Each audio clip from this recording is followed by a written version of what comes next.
Start. Hello and welcome to another episode of our Top Jobs podcast dedicated to shining the spotlight on the good practices implemented in European co-regions on their individual journeys to co-exit. This is our second episode recorded in Poland, and this one finds us in Katowice, the capital of Silesia, a region whose name has practically been synonymous with coal mining and industry, given that it has a history spanning back more than 250 years. During the Cold War period, Poland, in large part thanks to the Silesian hard coal, was one of the top 5 producers of this fossil fuel on a global scale. This long legacy has created a certain cultural and regional identity among the Silesian people that is intrinsically linked to mining and industry. In a sense, it's a matter of pride here. In recent decades, however, the sector has invariably faced mounting challenges due to economic, environmental and policy shifts that have occurred far beyond Silesia itself. Like what we see in the result is the Silesia's GDP being the second one in the region in Poland, dropping as a share of the national economy. Nevertheless, coal remains a strategic resource for the Polish energy needs, and as a result, the country has the most distant coal exit deadline among all EU countries. Only a year before the Union's ambitious horizon for carbon neutrality will supposedly be achieved in 2050. Silesia is thus in an interesting position, trying to find a way to prepare for the future without disrupting the prosperity of its past in any turbulent way. Part of this preparation naturally goes through the path of education, and more specifically reforming it from its specialized profile in mining, engineering and related industries. Part of this preparation naturally goes through the path of education, and more specifically reforming it from its specialized profile in mining, engineering and related industries to preparing the specialists of the future. To talk in more detail about this, we have Ms. Aneta Špindor, Deputy Director of the ESF Department in Katowice, and Dariuš Stankevich, who is an expert working at the Silesian Just Transition Department from the regional government with us. Hello, Aneta and Darriusz, and welcome. Hello. So, Darriusz, the first question will be to you. So, Silesia is certainly an interesting region as far as just transition is concerned. I know that we in Bulgaria, another country where coal is still an important and strategic source for energy production, we're closely following the developments happening here in Poland, in that respect at least. And this goes for all sides of the political spectrum and the experts working in that field. This, however, will not be a talk about politics, but about initiatives, and specifically initiatives that benefit local residents. Can you give us an overview of the educational landscape of Katowice and Silesia? How linked is it to the predominant industries that we have here? Well, Silesia has a well-developed educational system with a strong focus on technical and vocational training due to its industrial heritage. Katowice and the border region are home to numerous universities, technical colleges and vocational schools that have historically supported the mining, metallurgy and energy industries. Institutions like the Silesian University of Technology and the University of Silesia play a key role in research and innovation, often collaborating with industry leaders. With the shift towards a green economy, educational institutions are increasingly incorporating new technologies, digitalization and sustainable energy studies into their program. We have numerous examples of support that our regional authorities has prepared for this sector through a Just Transition Fund, for example. Mm-hmm. You have to remember that our vocational training has been somehow neglected in the 90s because there was a growing fashion for having the university degree instead of actual vocational education that was associated with something of a lower rank. We have to start and we have started in early 2000 working on bringing back the respect to vocational training. Why we did that? Because we suddenly noticed that we are out of specialists. We no longer have vocational technicians who can do the job, instead of having too many people with very popular at that time management studies. Right. So this was a very strong, let's say, factor that told us that we have to start doing something to regain our technicians and our vocational specialists.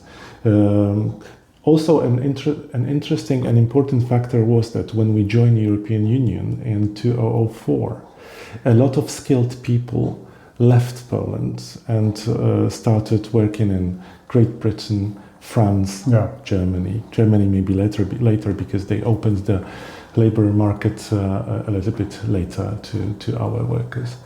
But Silesia is still a very important market for employees. We still have a very large number of inhabitants, almost 4.5 million, so it is a medium-sized European country.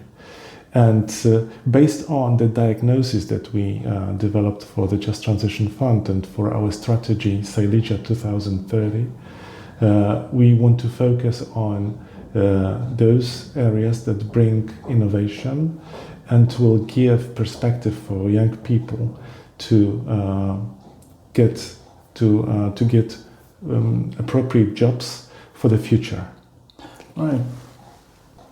And in this case, speaking of demographics here in Silesia, is there a problem with retaining young people locally? Have they become disillusioned with the kind of predominant industries that have been here, the energy production, the coal mining, as fields for their own personal career development? Very much so. In the 90s, when the economic changes were very drastic, and there was a loss of a large number of jobs. I come from Bytom, which actually in this period of time lost something like 50,000 jobs. Oh, that's great. And the population of the city reduced from, let's say, 250,000 to 145 now. Oh. So you can recover from something like that. Yeah. And the shortage of jobs, of course, costs a very intense migration, especially of young people, because for them it was the easiest decision to leave. Right. Older people who already, let's say, were rooted into the economy with their apartments, families, children at school. It is always more difficult. But Silesia, like many industrial regions, faces demographic challenges, including another very important aspect, which is aging of the population. People live longer. Maybe in Silesia they say that people live shorter, but still with the development of medicine and advancement of medicine, we live longer, and with lack of young people who migrated, we are facing this problem. In our strategy, we are expecting that by 2050 we might be losing several 100,000 people. So we no longer be around 4 million plus, but we will be 4 million minus circulating about that.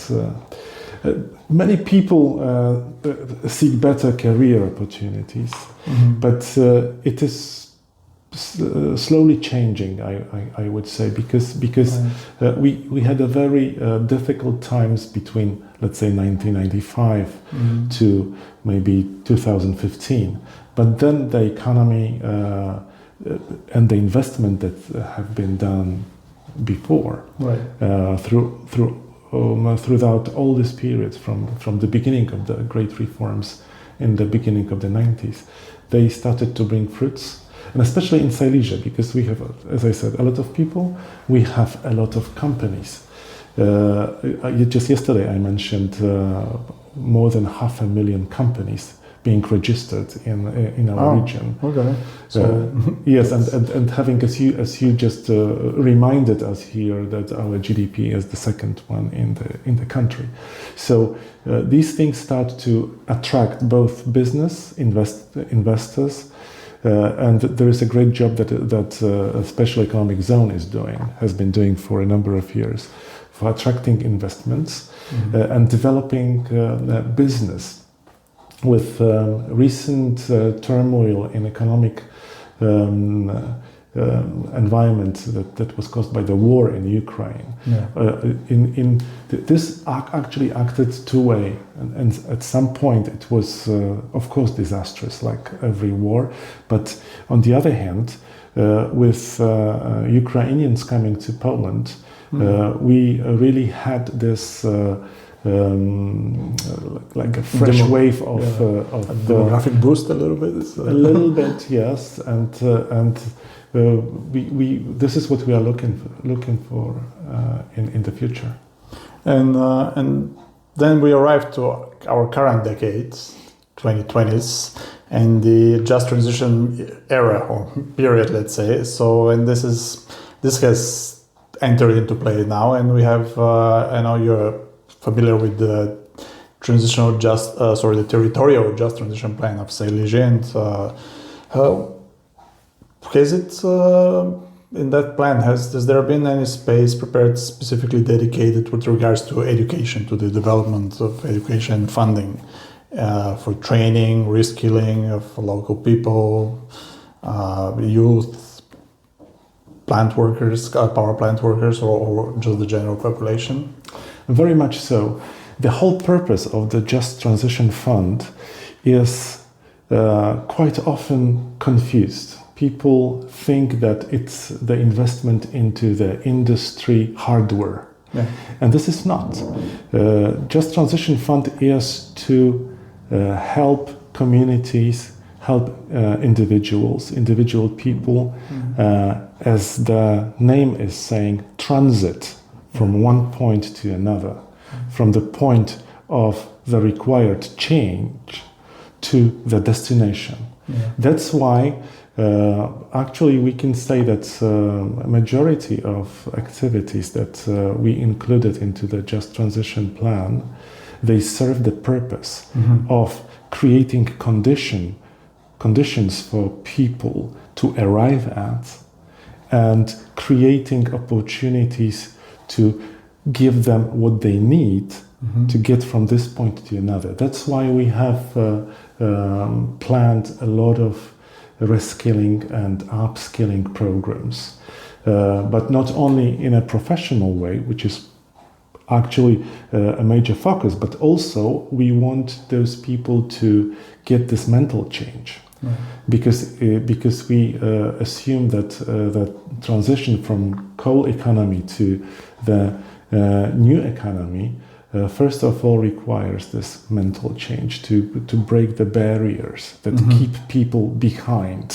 And that's why we especially we have a large lump of our Just Transition Fund, which focuses on social and educational needs of our region, and we have designed reskilling and upskilling programs to help workers from the declining industries and also workers from the declining sectors related.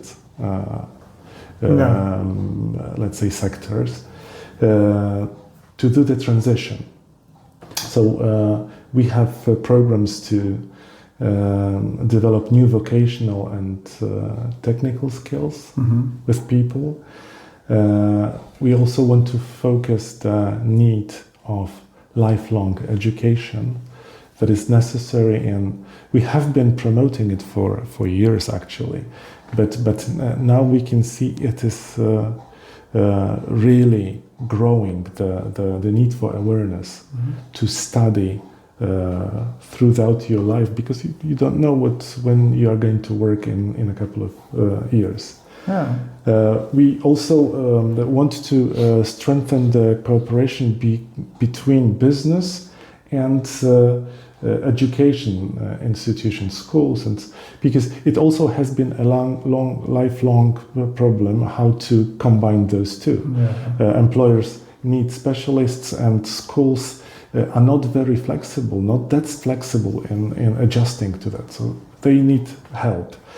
And final thing, we still believe that we have to support coal miners, except for they have their own agreement with the government that they are happy and safe. But we believe that we have to just take necessary measures to double save them.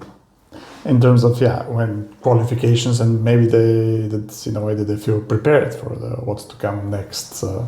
And in that regard, I'd like to discuss an initiative that has been led by the Transitional Justice Department in Silesia and partially financed by EU cohesion funds, as I understand. And now let's turn to Aneta Špindor, who will talk specifically about the project that deals with education, with young people, with vocational schools. This project is called Śląskie Zawodowcy, or in English it's Silesia Professionals. It's currently in its second part. It has already completed one section, and it's already has started a second part of that project. And what are the main objectives of this project, Ms. Špindor? Dzień dobry. Tak, głównym zadaniem tego projektu, celem projektu Śląskie Zawodowcy, zarówno poprzedniej edycji, jak i bieżącej, jest zwiększenie atrakcyjności kształcenia zawodowego w województwie śląskim poprzez lepsze dopasowanie oferty edukacyjnej w obszarze zawodowym do zmieniających się bardzo dynamicznie, zwłaszcza teraz, warunków rynku pracy, w tym umacnianie pozytywnego wizerunku kształcenia zawodowego, które jest dla nas bardzo istotne, w szczególności w województwie śląskim, z czym się borykamy. No i tutaj zacieśnianie współpracy pomiędzy strefą biznesu a edukacją, co jest niezwykle ważne i przynosi bardzo duże korzyści dla obu stron. And how many students and teachers tend to receive support through this project? Jeżeli chodzi o ilość uczniów, którzy zostaną objęci wsparciem w ramach tego projektu, to mówimy o bardzo dużej liczbie, bo to jest 5400 uczniów, uczennic z terenu województwa śląskiego. Ponadto jest to 1100 nauczycieli z tychże szkół i chcemy objąć wsparciem 180 placówek. And what forms of support have been planned for students, specifically for students participating in the project? Dla uczniów i uczennic oferujemy przede wszystkim na wstępie doradztwo edukacyjno-zawodowe, następnie udział w bardzo wysokiej jakości, tutaj to pragnę podkreślić, bardzo wysokiej jakości stażach uczniowskich w realnych warunkach pracy u przedsiębiorców, u pracodawców, ale także w kursach i w szkoleniach. Dzięki temu ułatwiamy im bardzo sprawnie przejście właśnie z etapu edukacji do zatrudnienia. Right, and for the other target group, the teachers in those vocational schools, how does the project aim to enhance their skills and their instruction skills, I guess? What kind of training do they get? Dla nauczycieli oferujemy bardzo wysokiej jakości kursy i szkolenia, a w szczególności studia podyplomowe, które są szyte, że tak powiem, na miarę potrzeb właśnie nauczycieli z terenu województwa śląskiego, ale także zwiększamy ich umiejętności, kompetencje zawodowe, które będą się przekładać bezpośrednio na jakość kształcenia zawodowego w szkołach, czyli działamy tutaj dwutorowo w kontekście uczniów. And which partner organizations are involved in the project's implementation and what is their role? Jeżeli chodzi o nasz projekt, to tak jak w poprzedniej edycji, tak i w tej, Zaangażowaliśmy bardzo ważnych tutaj graczy biznesowych, to znaczy Regionalną Izbę Gospodarczą w Katowicach, Katowicką Specjalną Strefę Ekonomiczną, a także Izbę Rzemieślniczą oraz małej i średniej przedsiębiorczości w Katowicach.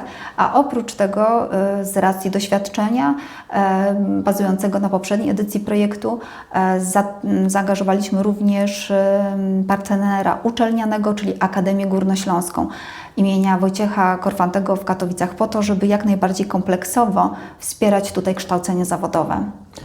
Great. And what are the benefits that the cooperation between educational institutions and businesses bring within this project?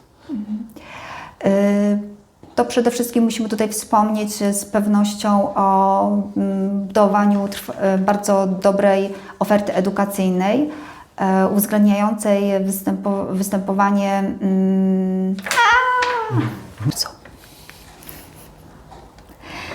Jeżeli chodzi o rolę partnerów, którzy uczestniczą w naszym projekcie, to strefa biznesu, ten obszar biznesu zaangażowany w projekt, to w szczególności mówimy tutaj o wsparciu w projektowaniu, w przygotowaniu i realizacji staży uczniowskich w miejscu pracy.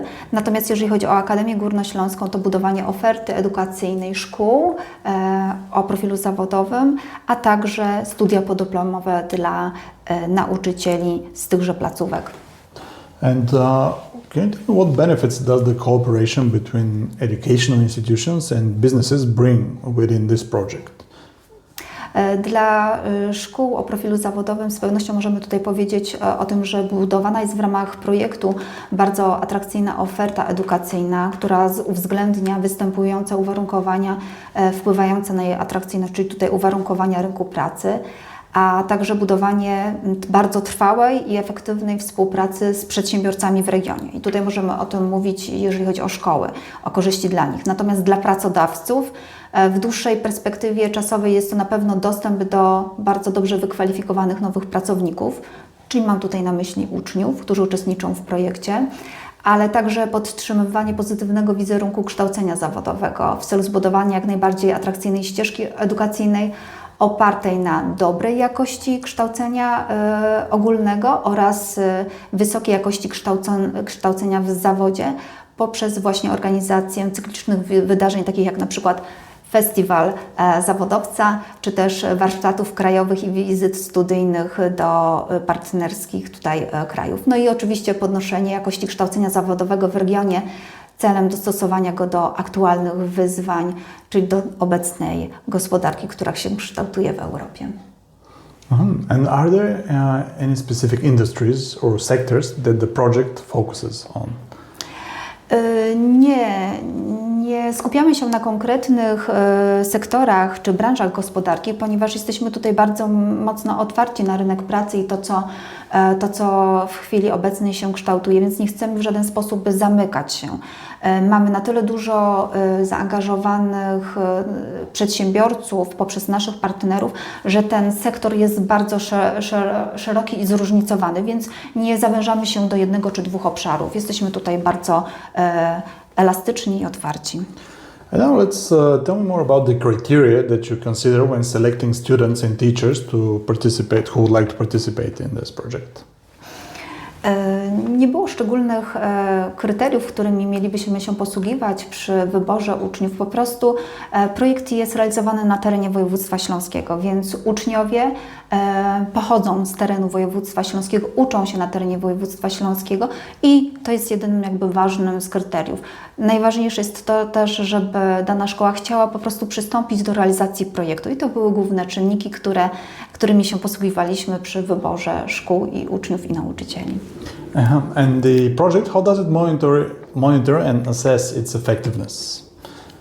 Jako osoba, która jest odpowiedzialna za projekt, Mogę powiedzieć, że projekt tak naprawdę jest przez nas cały czas obserwowany i monitorowany i na bieżąco staramy się reagować na wszelkie zmiany, które zachodzą. Chociażby w poprzedniej edycji zastał nas czas pandemii, gdzie musieliśmy bardzo elastycznie reagować na zmieniające się uwarunkowania i tak samo robimy to teraz, ponieważ projekt jest bardzo duży i musimy zawsze trzymać pieczę, więc tak naprawdę ten monitoring odbywa się z tygodnia na tydzień, patrzymy na rezultaty, jakie są osiągane i czy nie musimy wprowadzić narzędzi usprawniających, żeby poprawić ofertę, którą proponujemy naszym uczniom, nauczycielom, szkołom. A poza tym przede wszystkim słuchamy tych, którzy są odbiorcami naszego wsparcia, po to, żeby to wsparcie było jak najbardziej adekwatne dla nich i ich potrzeb. Right. In general speaking, are there any planned activities to promote vocational education? As Darriusz said, this one is kind of losing its appeal among young people and society in general today. W poprzedniej edycji projektu mieliśmy całą kampanię promocyjną stworzoną do tego, żeby promować kształcenie zawodowe, żeby promować projekt. W obecnej perspektywie, w obecnym okresie programowania skupiliśmy się już tylko i wyłącznie, ponieważ już tutaj nie widzimy takiej potrzeby aż tak mocnego promowania, bo jednak coraz lepiej to kształcenie zawodowe jest odbierane w województwie śląskim. Wiemy, że jeszcze jest dużo do zrobienia. Natomiast to, co nam bardzo dobrze pilotażowo przeszło w poprzedniej edycji projektu, to festiwal zawodowca. Bardzo duże wydarzenie, w ramach którego promujemy kształcenie zawodowe wśród najmłodszych uczniów, czyli tych uczniów ostatnich klas szkół podstawowych, żeby pokazać, że oprócz kształcenia ogólnego jest kształcenie zawodowe, które daje z jednej strony dobre wykształcenie, ale też daje od razu konkretne kompetencje, które są potrzebne na rynku pracy. I chcemy pokazać, że ta ścieżka istnieje i można też z niej skorzystać. Nie robimy czegoś takiego, żeby na siłę tutaj młodym ludziom promować to kształcenie zawodowe, ale żeby pokazać im pewną możliwość, że mogą w to wejść, mogą się realizować, jeżeli tylko chcą. Bo kiedyś w Polsce kształcenie zawodowe było bardzo źle postrzegane. To była szkoła złego wyboru i przez wiele lat z tym walczyliśmy. Teraz możemy powiedzieć, że już nie walczymy, ale pracujemy dalej nad tym i to kontynuujemy. I like this enthusiasm. There's one thing I forgot, I guess, to ask is what are the main sources of funding for the project and its total budget, if you can mention? Tak, to jest bardzo, bardzo duży projekt ogólnowojewódzki, więc on jest w chwili obecnej, to jest prawie 79 milionów złotych, ale lada moment ten projekt zostanie zwiększony do ponad 83 milionów złotych. Jest on współfinansowany z Europejskiego Funduszu Społecznego Plus i bardzo duży też udział swój ma tutaj budżet województwa śląskiego, który wprowadza 10% wkładu własnego, czyli mówimy tutaj o prawie 8 milionach złotych. And to end it all, what are the expected long-term effects of this project regarding the labor market here in Silesia? Z pewnością utrzymanie i podbudowanie tego wizerunku kształcenia zawodowego. Bardzo chcielibyśmy, żeby uczniowie świadomie wybierali szkoły. Jeżeli ich wyborem będzie szkoła o profilu zawodowym, to chcemy, żeby szli w tym kierunku. I chcemy, żeby ten wybór był dla nich dobrym wyborem i do tego dążymy tymi swoimi działaniami projektowymi. Once again, thank you so much, Darriusz and Aneta, for taking the time and talking to us about the good things you're doing here in Silesia, and we wish you success with this and any other future projects that you may have. We'll keep in touch and we'll follow how this develops. So yeah, to our listeners, thank you for listening once again and goodbye. Thank you.